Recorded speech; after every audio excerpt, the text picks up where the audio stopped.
ఇంకా ఈ రాహు భగవానుడు అంటే ఎవరు? ఈ నవగ్రహాల్లో వీరిరువురి గురించి ఎక్కువ మనం మాట్లాడుతుంటాం, రాహుకేతులని. ఈ రాహు భగవానుడు ఎవరు? జీవితాన్ని మలుపు తిప్పే ఛాయాగ్రహం రాహు. నవగ్రహాల్లో అత్యంత రహస్యమైనటువంటి మరియు శక్తివంతమైన ఛాయాగ్రహం. వేద జ్యోతిష విశేషంగా ప్రాధాన్యం పొందింది. భౌతిక శరీరం లేకపోయినా మానవ జీవితంపై చూపే ప్రభావం అత్యంత లోతుగా ఉంటుందని చెప్పచ్చు. రాహు యొక్క స్వభావం, రాహు మనిషికి విభిన్నంగా ఆలోచించే శక్తినిస్తాడు, కొత్త సాంకేతికాలను ఇస్తాడు, కృత్రిమ మేధస్సునిస్తాడు. ఇప్పుడు కొత్తగా వచ్చింది కదా ఏఐ టెక్నాలజీని బాగా వాడుకోవచ్చు ఈ యొక్క రాహు అనుగ్రహం ఉంటే. సోషల్ మీడియా, డిజిటల్ ప్రపంచం, విదేశీయ సంబంధాలు, పరిశోధన రంగాలు ఆసక్తి పెరుగుతాయి. రాహు ప్రభావం ఉన్నవారికి సంప్రదాయాలకి భిన్నంగా ఆలోచించి కొత్త మార్గాలని వెలుగు చూస్తారు. అది రాహు గ్రహం యొక్క విశిష్టత.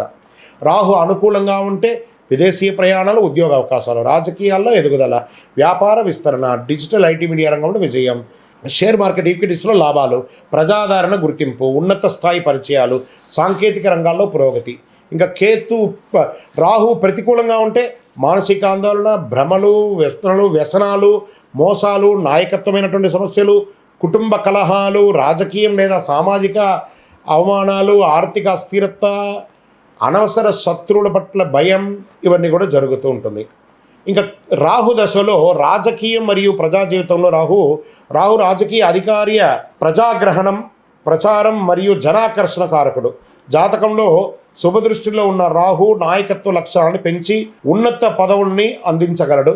అనేక రాజకీయ నాయకుల ఎదుగుదలలో రాహు కీలక పాత్ర పోషించున్నాడండి. ఇంకా ఆధునిక ప్రపంచంలో రాహు కృత్రిమ మేధస్సు, ఏఐ, ఇంటర్నెట్ మరియు సోషల్ మీడియా, డ్రోన్స్ మరియు digital technology, cyber security, virtual ప్రపంచం, విదేశీయ వ్యాపారం, సినిమా, మీడియా, ప్రకటన రంగాలు. ఇంకా రాహు అనుగ్రహం పొందాలంటే దుర్గాదేవి ఆరాధన చేయాలి. ఓం రాహువే నమః మంత్రాన్ని పఠించాలి. ప్రతిరోజు 100 నిమిషాలు నల్ల నువ్వులు దానం చేయాలి. సర్పదేవతలని పూజించడము, శనివారం లేదా శనివారం రాహుకాల సమయంలో దీపారాధన చేయడము, పేదలకు అన్నదానం చేయడము, నాగదేవత ఆలయాల్లో పాలు సమర్పించి ప్రార్థన చేయడం చాలా విశేషం. రాహు శుభుడా అశుభుడా? ఇది చాలామందికి ఒక ప్రశ్న ఉంటుంది. రాహు శుభుడు కాదు, అశుభుడు కాదు. అతను మన కర్మలను అనుగుణంగా ఫలితాలను అందించే గ్రహశక్తి. జాతకంలో ఉన్న స్థానాలని బట్టి, దృష్టి దశలు, భుక్తులను బట్టి ఫలితాలని మారుస్తాడు. ఈయన ఒక రకంగా శుభుడు, ఒక రకంగా అశుభుడు అని చెప్పడానికి లేదు. రెండిట్లోనూ మధ్యస్థంగా ఉంటారు. అసాధారణ స్థాయికి చేర్చగలరు. ప్రతికూలంగా ఉంటే జీవితంలో అనేక పరీక్షలు, సవాలు ప్రదర్శిస్తాడు. ఇంకా రాహు యొక్క మంత్రం భ్రాం భ్రీం భ్రౌం సహ రాహవే నమః. ఓం భ్రాం భ్రీం భ్రౌం సహ రాహవే నమః అని చెప్పుకుంటే చాలా మంచిది. రాహు మా యొక్క అధిపతి, కానీ మహా విజయాలకు కూడా కారకుడు. అతని అనుగ్రహం పొందిన వారికి అసాధ్యాలు సుసాధ్యమవుతాయి. విజయోస్తు. బుధవారం గణపతి పూజకు విశేషత ఏమైనా ఉందా అంటే ఉంది. బుధవారం ఆదిదేవుడు గణపతిని దర్శించడం ద్వారా చాలా అద్భుతమైనటువంటి ఫలితాలు పొందుతారు. గణపతి ఆలయ దర్శనం ఉదయం సాయంత్రం సమయంలో గణపతి ఆలయానికి వెళ్ళి ధరిస్తే అన్ని రకాలైనటువంటి ఆటంకాలన్నీ తొలగుతాయి. ఇంకా ప్రత్యేకించి సంకష్టహర చతుర్థి మంగళవారం కలిసి వస్తే ఇంకా చాలా మంచిది అంటారు.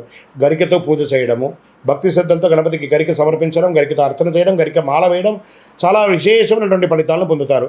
ఏ విధమైనటువంటి ఆహార నియమాలు పెట్టచ్చు? ఆ రోజు పెసరపప్పుతో చేసిన వంటలు, పెసరట్టు, పచ్చడి, లడ్డు, హల్వా తీసుకోవడం ఆరోగ్యానికి మంచిది. నైవేద్యంగా సమర్పించి చింతపండు, నిమ్మకాయలు ఇలాంటి పులుపు సంబంధించినవన్నీ కూడా తగ్గిస్తే మంచిది. ఇంకా వస్త్ర ఆరాధన బుధవారం ఆకుపచ్చ దుస్తులు ధరించడము, చేపట్టిన విషయాలన్నింటిలోనూ చక్కటి విజయం సాధిస్తారు. ఇంకా స్త్రీలకు ప్రత్యేకించి ఆకుపచ్చ రంగు పుష్పాలు, సంపంగి ధరించడం ద్వారా దీర్ఘ సుమంగళి ప్రాప్తం పెరుగుతుంది. అన్నిటికంటే గణపతికి గం గణపతి నమః ఎక్కువ మాట్లాడడం మానేసి చరిత్రను సృష్టించడానికి కావాల్సినటువంటి అన్ని పనులు చేసుకుంటే గణపతి సంతోషపడతాడు. విజయోస్తు.